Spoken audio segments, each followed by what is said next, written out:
Hi guys, welcome back to my channel. ಹೇಗಿದ್ದೀರಾ ತಾವೆಲ್ಲರೂ? I hope ನೀವೆಲ್ಲರೂ ತುಂಬ ಚೆನ್ನಾಗಿದ್ದೀರಾ ಅಂತ ನಾನು ಭಾವಿಸ್ತೀನಿ. ತುಂಬ ಲಾಂಗ್ ಟೈಮ್ ನಂತರ ಇವತ್ತು ಕ್ಯಾಮ್ರಾವನ್ನು ಹಿಡ್ಕೊಂಡಿದ್ದೀನಿ ವಿಡಿಯೋನ ಮಾಡಲಿಕ್ಕೋಸ್ಕರ.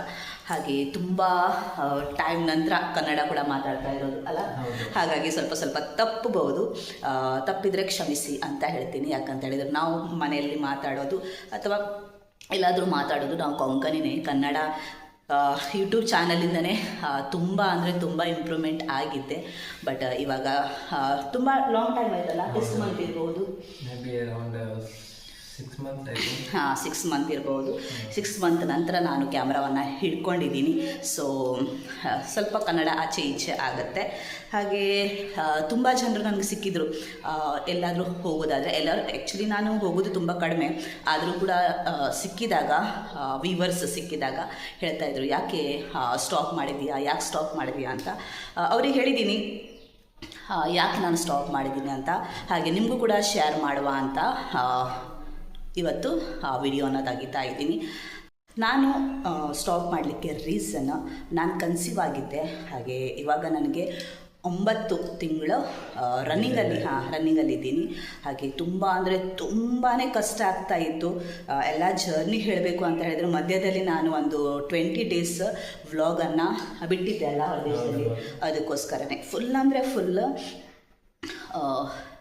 ಏನಂತಾರೆ ಡಿಪ್ರೆಷನಲ್ಲಿ ಹೋಗಿ ತುಂಬ ಕಷ್ಟ ಆಗಿತ್ತು ನನಗೆ. ಏನಂತಾರೆ ತುರಂತ ನನಗೆ ಟಿಕೆಟ್ ತೆಗಿಬೇಕಾಯಿತು. ನಾನು ಅಷ್ಟೊಂದು ಇದು ಇರಲಿಲ್ಲ. ಬಟ್ ಬ್ಲಾಗ್ ಮಾಡುವಾಗ ಲಾಸ್ಟಲ್ಲಿ ಸ್ವಲ್ಪ ಗೊತ್ತಿಲ್ಲ, ಒಂಥರ ಅಡಿಕ್ಟ್ ಅಂತ ಅನಿಸುತ್ತೆ ಅಥವಾ ಬ್ಲಡ್ಡಲ್ಲಿ ಇದೆಯೋ ಅಂತ ಗೊತ್ತಿಲ್ಲ. ಬಟ್ ವಿಡಿಯೋ ತೆಗಿವಾಗ ಸ್ವಲ್ಪ ಆ್ಯಕ್ಟಿವ್ ಆಗಿರ್ತದೆ. ನಂತರ ಫುಲ್ ಡಲ್. ನಿಮ್ಗೆ ಯಾರಿಗೂ ಕೂಡ ಗೊತ್ತಾಗಿಲ್ಲ ಅದು. ಕ್ಯಾಮ್ರಾ ಕೈಯಲ್ಲಿ ಹಿಡಿದ ತಕ್ಷಣ ಫುಲ್ ಸರಿ ಆಗ್ತಾ ಇದ್ದೆ. ಬಟ್ ಅವಳಿಗೆ ಯಾವ ತರ ಕಷ್ಟ ಆಗ್ತಿದೆ ನಾನು ಮಾಡಿದ್ದೀನಿ. ನಾನು ಜೊತೆಗಿದ್ದೆ ಆ ಟೈಮಲ್ಲಿ. ನಾವು ರೂಮ್ ರೆಂಟ್ ಕೂಡ ಎಲ್ಲ ಕೊಟ್ಟಾಗಿತ್ತು. ಪ್ಲ್ಯಾನೇ ಇರಲಿಲ್ಲ. ಆ್ಯಕ್ಚುಲಿ ನಮ್ಮ ಪ್ಲ್ಯಾನ್ ಆಗಿತ್ತು, ಕನ್ಸೀವ್ ಆಗಿದ್ದರೆ ಮಗುವನ್ನು ನಾವು ಅಲ್ಲಿನೇ ಡೆಲಿವರಿ ಮಾಡಿಕೊಂಡು ಮಗುವನ್ನು ಇಲ್ಲಿ ಕರ್ಕೊಂಡು ಬರೋದು. ಒಂದು 4 to 5 ಮಂತ್ ಆದ ನಂತರ ಇಲ್ಲಿ ಬ್ಯಾಪ್ಟಿಸಮ್ ಅಂದರೆ ನಾಮಕರಣ ಮಾಡೋದು ಇಲ್ಲಿ ಬಂದುಕೊಂಡು ಅಂತ ಪ್ಲ್ಯಾನಿಂಗ್ ಎಲ್ಲ ಆಗಿತ್ತು. ಬಟ್ ನಮ್ಮ ಹತ್ರ ಆಗಿಲ್ಲ, ನನ್ನ ಹತ್ರ ಆಗಿಲ್ಲ ಇರಲಿಕ್ಕೆ. ಇವರು ಕೂಡ ತುಂಬ ಟ್ರೈ ಮಾಡಿದ್ರು ಇರು ಅಂತ. ಬಟ್ ನನ್ನ ಹತ್ರ ಆಗಿರಲಿಲ್ಲ ಆ ಟೈಮಲ್ಲಿ. ನನಗೆ ಫ್ಯಾಮಿಲಿ ಸಪೋರ್ಟ್ ಅಥವಾ ಊರಿನ ಏನಂತಾರೆ ವೆದರ್, ಆ ವೆದರ್ ನನಗೆ ಸೂಟ್ ಆಗ್ತಾನೆ ಇಲ್ಲ. ಆ ಟೈಮಲ್ಲಿ ಫುಲ್ ಬಿಸಿ ಇತ್ತು ಅಲ್ಲಿ. ಹೌದು, ಸಮ್ಮರ್ ಟೈಮ್ ಇತ್ತು. ಎಲ್ಲರೂ ಇರ್ತಾರೆ. ನನಗೆ ಆ ಟೈಮಲ್ಲಿ ಯಾಕೆ ಇರ್ಲಿಕ್ಕೆ ಆಗಿಲ್ಲ ಗೊತ್ತಿಲ್ಲ. ಎಲ್ಲರೂ ಕೂಡ ಹಸ್ಬೆಂಡ್ ಜೊತೆ ಇರಬೇಕು ಅಂತ ತುಂಬ ಆಸೆ ಪಡ್ತಾರೆ. ಬಟ್ ನಾನು ಅಲ್ಲಿಂದ ಓಡಿ ಬಂದೆ, ನನ್ನ ಹತ್ರ ಆಗ್ತಾ ಇರಲಿಲ್ಲ ಅಂತ. ಇವಳು ಕೂಡ ತುಂಬ ಟ್ರೈ ಮಾಡಿದ್ಲು, ತುಂಬಾನೇ. ಯಾಕೆಂದ್ರೆ ಅವ್ರು ಹೇಳಿದ್ಲು ನಾನು ಇರ್ತೀನಿ ಅಂತ, ಎಷ್ಟೇ ಕಷ್ಟ ಆದ್ರೂ ನಾನು ಇರ್ತೀನಿ ಅಂತ ಹೇಳಿ ಫುಲ್ ಡಿಪ್ರೆಷನಲ್ಲಿ ಹೋಗ್ಬಿಟ್ಟಿದ್ದೆ. ನಂತರ ನನಗೇನೆ ಏನಾಯಿತು ಅಂತ ನನಗೇನೆ ಇದಾಗಿಲ್ಲ. ತುರಂತ ನಾನು ಟಿಕೆಟ್ ಇವ್ರ ಹತ್ರ ತೆಗಿಸ್ಕೊಂಡು ತೆಗಿಸ್ಕೊಂಡು ನಾನಂತೂ ಫೈನಲಿ ಊರಿಗೆ ಬಂದೆ. ನಂತರ ಊರಿಗೆ ಬಂದಲು ಅದೇ ಒಂದು 2 ವಾರ ಸರಿ ಇದ್ಲು. ಆಮೇಲೆ ವಾಮಿಟಿಂಗ್ ಫುಲ್. ಇವಾಗಲೂ ಕೂಡ ಹಾಗೆ ಉಂಟು ನನಗೆ. ನನ್ನ ಪ್ರೆಗ್ನೆನ್ಸಿ ಜರ್ನಿ ಏನಿದೆ ತುಂಬ ವರ್ಸ್ಟ್ ಇತ್ತಲ್ಲ. ವರ್ಸ್ಟ್ ಅಂತ ಹೇಳಿದ್ರೆ ಕಷ್ಟ. ಅದೇ ನನಗೆ ಕಷ್ಟ ಇತ್ತು ಅಂತ. ಒಬ್ಬೊಬ್ಬರಿಗೆ ಈಸಿ ಇರುತ್ತೆ, ಎಲ್ಲರಿಗೂ ಈಸಿ ಅಂತ ಹೇಳಲಿಕ್ಕಾಗಲ್ಲ. ಹೌದು, ಇವಾಗಲೂ ಕೂಡ ಹಾಗೇನೆ ನನಗೆ. ಹಾಗೆ ನಾನು ಒಬ್ಬಳೇ ಬಂದಿದ್ದೆ ಬರುವಾಗ. ನಂತರ ಸ್ವಲ್ಪ ದಿನದ ನಂತರ ನಾವು ಇಲ್ಲಿ ಟೆಸ್ಟ್ ಎಲ್ಲ ಮಾಡಿದಾಗ ಎಲ್ಲ ಸರಿ ಇತ್ತು. ಮೇ ಬಿ ಫ್ಲೈಟಿಂದ ಬಂದ ಮಿಸ್ಟೇಕ್ ಏನೂ ಗೊತ್ತಿಲ್ಲ, ಸ್ವಲ್ಪ ಕ್ರಿಟಿಕಲ್ ಇತ್ತು. ಆ ಟೈಮಲ್ಲಿ ಇವರು ಬಂದು ತುಂಬ ಟೈಮ್ ನನ್ನ ಜೊತೆ ಇದ್ದರು. ನಂತರ ಮತ್ತೆ ಹೋದರು. ಹಾಗೆ ಮತ್ತೆ ಬಂದಿದ್ದಾರೆ ಇವಾಗ. ಮತ್ತು ವ್ಲಾಗ್ ಮಾಡುವ ಇವರ ಸಪೋರ್ಟ್ ಅಂತ ಉಂಟಲ್ಲ, ಎಷ್ಟು ವ್ಲಾಗ್ ಮಾಡಲಿಕ್ಕಾಗತ್ತೆ ಅಷ್ಟು ವ್ಲಾಗನ್ನು ಮಾಡ್ತೀನಿ. ಎಷ್ಟು ತನಕ ಮಾಡ್ತೀನಿ ಗೊತ್ತಿಲ್ಲ, ಬಟ್ ಎಷ್ಟಾಗತ್ತೆ ಅಷ್ಟು ಟ್ರೈ ಮಾಡ್ತೀನಿ ಶೇರ್ ಮಾಡಲಿಕ್ಕೆ ಅಂತ ವಿಡಿಯೋನ ಸ್ಟಾರ್ಟ್ ಮಾಡಿದೆ. ನೋಡ್ತಾ ಇದ್ದೆ. ಈ ವ್ಲಾಗು ಎಂಡ್ ಮಾಡೋಕ್ಕಿಂತ ಮುಂಚೆ ಒಂದು ಮೆಸೇಜನ್ನು ನಿಮಗೆ ನಾನು ಕೊಡ್ತೀನಿ. ನೀವೆಲ್ಲರೂ ಹಾಗೆ ಅಂತ ಹೇಳಲಿಕ್ಕಾಗಲ್ಲ. ಯಾರಾದರೂ ಒಬ್ಬರು ಈ ಥರ ಮಾತಾಡೋರಿದ್ದರೆ ಅವರಿಗೂ ಕೂಡ ಅದು ರೀಚ್ ಆಗಲಿ ಅಂತ ನಾನು ಮೆಸೇಜ್ ಕೊಡೋದು ಅಷ್ಟೇ. ನಾನು 2 ವರ್ಷದ ನಂತರ ಕನ್ಸೀವ್ ಮಾಡಿದ್ದು ಮಗುವನ್ನು.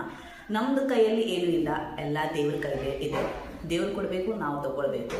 ನಾವು ಎಷ್ಟೇ ಹಣ ಖರ್ಚು ಮಾಡಲಿ ಅಥವಾ ಎಷ್ಟೇ ನಮ್ಮ ಹತ್ರ ಹಣ ಇರಲಿ ಏನೂ ಇರಲಿ, ಬಟ್ ಅದು ಇದಾಗಲ್ಲ. ದೇವ್ರು ಕೊಟ್ಟಿದ ಮೇಲೇ ನಾವು ತಗೊಳ್ಬೇಕು. ತುಂಬ ಜನರು ಇದ್ದಾರೆ, ನೋಯಿಸ್ತಾರೆ ಕಪಲ್ಸಿಗೆ, ಇನ್ನು ತನಕ ಮಕ್ಕಳು ಮಾಡಿಲ್ಲ ಹಾಗೆ ಹೀಗೆ ತುಂಬ ಅಂದರೆ ತುಂಬ ತಲೆ ಇಲ್ದಾಗೆ ಮಾತಾಡ್ತಾರೆ. ಬಟ್ ಆ ನೋವು ಅವರು ನಮ್ಮ ಒಳ್ಳೆಯದಕ್ಕೆ ಹೇಳಿರ್ಬೋದು, ಕೆಟ್ಟದಕ್ಕಂತೂ ಅಲ್ಲ. ಆದರೂ ಕೂಡ ಆ ನೋವು ಏನಾಗುತ್ತೆ, ನಾನು ಸಫರ್ ಮಾಡಿದ್ದೀನಿ.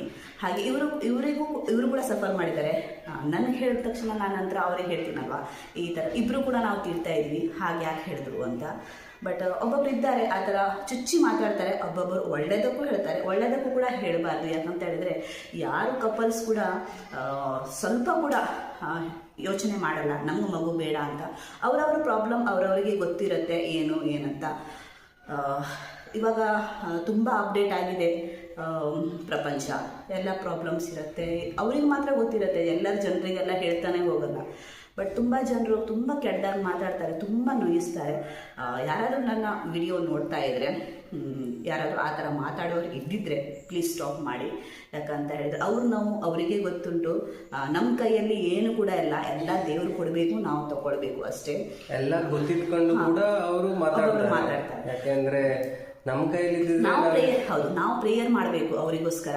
ನಮ್ಮ ಕೈಲಿಷ್ಟೇ ಪ್ರೇಯರ್ ಮಾಡಬೇಕು ಸೈಲೆಂಟಾಗಿ, ಅವ್ರಿಗೆ ಗೊತ್ತಿಲ್ಲದೆ ಅವ್ರಿಗೆ ಒಂದು ಮಗು ಕೊಡಪ್ಪ ಅಂತ. ಬಟ್ ನೀವು ಮಕ್ಕಳು ಮಾಡ್ಕೊಳ್ಳಿ, ಹಾಗೆ ಮಾಡ್ಕೊಳ್ಳಿ, ಹೀಗೆ ಮಾಡ್ಕೊಳ್ಳಿ, ನೀವು ಪ್ಲ್ಯಾನಿಂಗ್ ಮಾಡ್ತಾ ಇದ್ದೀವಿ, ಅವೆಲ್ಲ ನಮಗೆ ರೈಟ್ಸ್ ಇಲ್ಲ ಮಾತಾಡಲಿಕ್ಕೆ. 2 ವರ್ಷದಲ್ಲಿ ನಂಗೆ ಎರಡೇ ವರ್ಷದಲ್ಲಿ ನನಗೆ ತುಂಬ ಆಗಿದ್ದು ಉಂಟು ನನಗೆ. ಬಟ್ ತುಂಬ ಜನರಿಗೆ ತುಂಬ ವರ್ಷ ಆಗಿದ್ರು ಕೂಡ ಮಕ್ಕಳಾಗಿಲ್ಲ. ಅವರಿಗೆಲ್ಲ ಎಷ್ಟು ಸಫರಿಂಗ್ ಮಾಡ್ತಾ ಇರ್ಬೋದಲ್ಲ.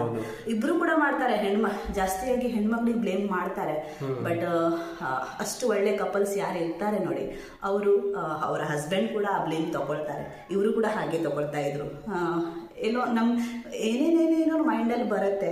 ಬಟ್ ನಿಜವಾಗ್ಲೂ ಜನರ ಮಾತನ್ನು ಕೇಳಿಕೊಂಡು ನಾನು ಟ್ರೀಟ್ಮೆಂಟಿಗೋಸ್ಕರ ಟ್ರೈ ಮಾಡಿದ್ವಿ. ಬಟ್ ಏನೋ ಗೊತ್ತಿಲ್ಲ, ನ್ಯಾಚುರಲ್ ಆಗಿ ನಾನು ಕನ್ಸ್ಯೂಮ್ ಮಾಡಿದೆ. ನಾನು ನನಗೊಂದು ಟ್ಯಾಬ್ಲೆಟ್ ಎಲ್ಲ ಸ್ಟಾರ್ಟ್ ಮಾಡಲಿಕ್ಕೆ ನನಗೆ ಮನಸ್ಸಿರಲಿಲ್ಲ. ಆದರೂ ಕೂಡ ನಾನು ಮತ್ತೆ ಒಂದು 3 ತಿಂಗಳ ನಂತರ ಡಾಕ್ಟರ್ ನನಗೆ ಹೇಳಿದರು ಮತ್ತೊಂದು 20 ಡೇಸಲ್ಲೇ ಬರಬೇಕು ಅಂತ. ಏನು ನನಗೆ ಮನಸ್ಸಾಗ್ತಾ ಇರಲಿಲ್ಲ. ಮತ್ತೆ ನಾನು 3 ತಿಂಗಳ ಟೈಮ್ ತಗೊಳ್ತೀನಿ, ಆಗಿದ್ರೆ ಒಳ್ಳೆಯದು ನ್ಯಾಚುರಲ್ ಆಗಿ, ಇಲ್ಲಾಂದರೆ ಟ್ಯಾಬ್ಲೆಟಲ್ಲೇ ಹೋಗ್ತೀನಿ ಅಂತ ಡಿಸೈಡ್ ಮಾಡಿದ್ದೆ. ನಂತರ ಇವಳು ಹೇಳೋ ಮಾತು ಕೇಳಿ ನನಗೊಂದು ತುಂಬಾನೇ ಬೇಜಾರಾಗಿತ್ತು. ಯಾಕೆಂದ್ರೆ ಯಾರು ಡಾಕ್ಟರ್ ಹತ್ರ ಹೋಗಿ ಟ್ರೀಟ್ಮೆಂಟ್ ಮಾಡಿಸ್ಕೊಂಡು ಮಕ್ಕಳಿಗೆ ಜನ್ಮ ಕೊಡುವಂತ ಪರಿಸ್ಥಿತಿ ಯಾರಿಗೂ ಬರಲೇಬಾರ್ದು. ಆದ್ರೆ ನಮ್ಗೆ ಜನರ ಮಾತು ಕೇಳಿ ಇವ್ರಿಗೆ ಮಕ್ಕಳಾಗ್ಲಿಲ್ಲ, ಇದಾಗ್ಲಿಲ್ಲ, ಇದು ಏನಿದು, ಅವ್ರು ಯಾಕೆ ಇದು ಮಾಡ್ತಾರೆ ಅದೆಲ್ಲ ಕೇಳಿ ಇವಳು ಹೇಳಿದ್ಲು ನಾವು ಒಂದ್ಸಲ ಡಾಕ್ಟರ್ಗೆ ತೋರಿಸುವ, ಏನು ಅವ್ರಿಗೆ ಸಜೆಷನ್ ಕೊಡ್ತಾರೆ. ನಮ್ಮಲ್ಲಿ ನಾವು ಹೇಗಿದ್ದೀವಿ ಅಂತ ನಮಗೆ ನಾವು ನಿಜವಾಗ್ಲೂ ನಮ್ಗೆ ಕನ್ಸೀವ್ ಆಗ್ತಾ ಇಲ್ಲ ಅದು ಇದು ಅಂತ ನಮ್ಗೆ ಸ್ವಲ್ಪ ಕೂಡ ಬೇಜಾರು ಇಲ್ವೇ ಇಲ್ಲ. ಯಾಕೆಂದ್ರೆ ದೇವರು ಕೊಡೋ ಟೈಮಿಗೆ ಕೊಡ್ತಾರೆ. ಅದನ್ನು ನಮ್ಮ ಕೈಲಿ ಇದ್ದಿದ್ರೆ ನಾವು ಯಾವಾಗ ಬೇಕಾದ್ರೂ ನಾವು ಅದನ್ನ ಪಡ್ಕೊಳ್ಬಹುದಿತ್ತು. ಆದ್ರೆ ದೇವ್ರು ನಮ್ಗೆ ಯಾವಾಗ ಕೊಡ್ಬೇಕು ಅಂತ ಇದ್ದಾನೆ ಆವಾಗ ಕೊಟ್ಟೆ ಕೊಡ್ತಾನೆ. ನೀವು ಎಷ್ಟೇ ಟ್ರೀಟ್ಮೆಂಟ್ ಮಾಡಿ ಏನೇ ಮಾಡ್ಲಿ ದೇವ್ರ ಕೈಯಲ್ಲಿದೆ ಎಲ್ಲದು ಕೂಡ. ನಾವು ಟ್ರೀಟ್ಮೆಂಟ್ ಮಾಡಿದ ತಕ್ಷಣ ನಮ್ಗೆ ಮಗು ಆಗುತ್ತೆ ಅಂತ ಹೇಳಿ ಅದು ನಮ್ಮ ಕೈಲಿ ಇಲ್ಲ. ಹಾಗೆ ಅಷ್ಟೇ, ದೇವರು ನಮಗೆ 2 ವರ್ಷದ ನಂತರ ನ್ಯಾಚುರಲ್ ಆಗಿನೇ ಕೊಟ್ಟರು. ಹಾಗೆ ತುಂಬ ಜನರು ತುಂಬ ಸಫರಿಂಗ್ ಮಾಡ್ತಾ ಇದ್ದಾರೆ.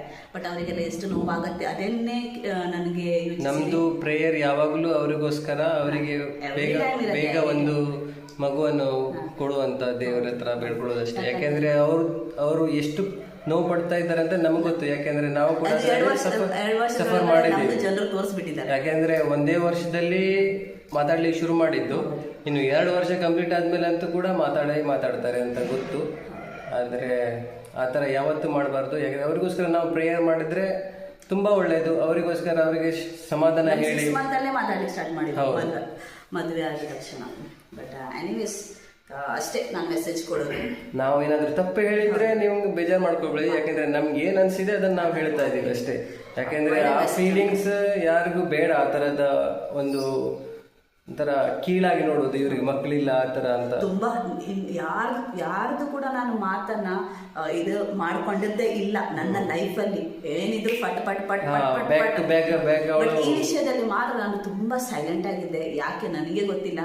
ಬಟ್ ಇವಾಗ ಅನ್ಸುತ್ತೆ ನಾನು ಸೈಲೆಂಟ್ ಆಗಿ ಇರಬಾರ್ದಾಗಿತ್ತು. ಯಾಕೆ ನಾನು ಆ ಟೈಮಲ್ಲಿ, ಬಟ್ ಆ ಟೈಮಲ್ಲಿ ನನಗೆ ಒಂಥರ ಒತ್ತಿ ಇಟ್ಟಿದ್ದಾಗೆ ಆಯಿತು ನನಗೆ ನಿಜವಾಗ್ಲು. ನನಗೆ ಪರ್ಸ್ನಲ್ ಆಗಿ ಯಾರು ನನಗೆ ಪರಿಚಯ ಇದ್ದಾರೆ ಅವರಿಗೆಲ್ಲರಿಗೂ ಗೊತ್ತಿದೆ. ಏನಾದರೂ ಒಂದೇ ಆಗಿದ್ರೆ ಅಲ್ಲೇ ನಾನು ಮಾತಾಡ್ದು. ಬಟ್ ಈ ಒಂದು ವಿಷಯದಲ್ಲಿ ನಾನು ಯಾಕೆ ಹಿಂದ್ಗಡೆ ಇದ್ದೆ, ಯಾಕೆ ನಾನು ಅಳ್ತಾ ಇದ್ದೆ, ಯಾಕೆ ಇದು ಮಾಡ್ತಾ ಇದ್ದೆ, ಅವ್ರ ಎದುರುಗಡೆ ನಾನು ತಿಳ್ತಾ ಇರ್ಲಿಲ್ಲ.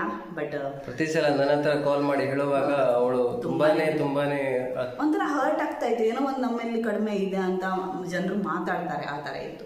ಬಟ್ ಎನಿವೇಸ್, ಯಾರಾದರೂ ನೀವು ವ್ಯೂವರ್ಸ್ ಈ ಥರ ಮಾತಾಡೋದಿದ್ರೆ ಅವರಿಗೆ ಒಂದು ಮೆಸೇಜನ್ನು ಹೋಗಲಿ ಅಂತ ನಾನು ಹೇಳೋದಷ್ಟೇ. ಹಾಗೆ ಈ ವ್ಲಾಗ್ ಇಲ್ಲೇನೆ ಮುಗಿಸ್ತೀನಿ. ಈ ವ್ಲಾಗ್ ಇಷ್ಟ ಆದಲ್ಲಿ ಲೈಕ್ ಮಾಡಿ, ಶೇರ್ ಮಾಡಿ, ಹಾಗೆ ಸಬ್ಸ್ಕ್ರೈಬ್ ಮಾಡಲಿಕ್ಕೆ ಮರಿಬೇಡಿ.